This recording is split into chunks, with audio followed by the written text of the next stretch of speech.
Can we talk about King Richard for a second? Yes, please. Did y'all see that movie?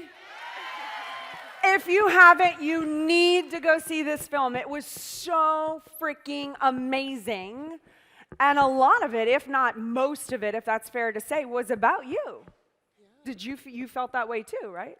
Yeah, so for those of you who have not seen the film is mostly about a family and a little bit about tennis.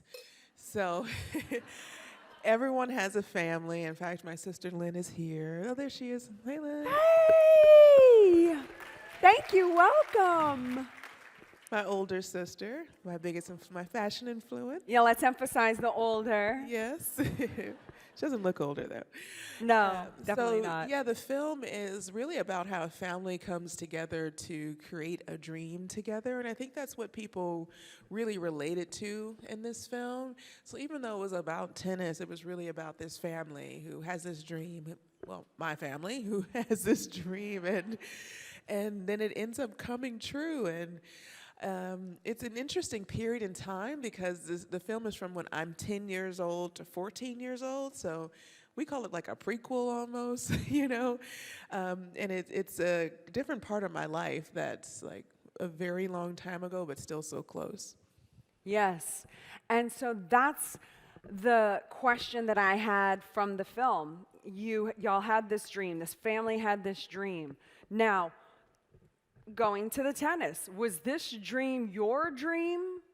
And then you were like, Dad, I want to do tennis? Or was it like you were around it and then you saw it and learned to love it? Like because in the movie, he already knew the destiny. Mm-hmm.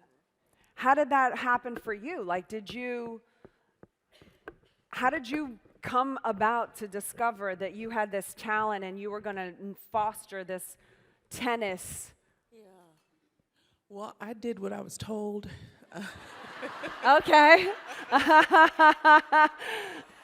That always goes well. I grew up in a very spiritual-based family. We're Jehovah's Witness, and there's a scripture, and it says, you know, if you listen to your parents, all will go well with you.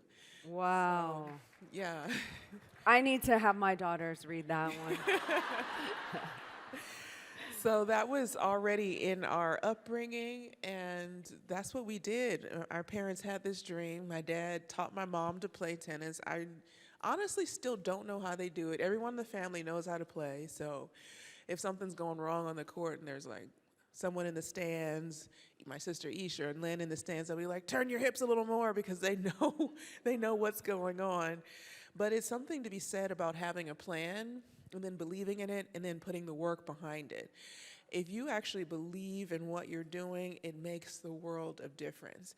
If you're hoping and maybe or hope so or might, those are all what ifs. But if you actually believe and you put the work, it happens.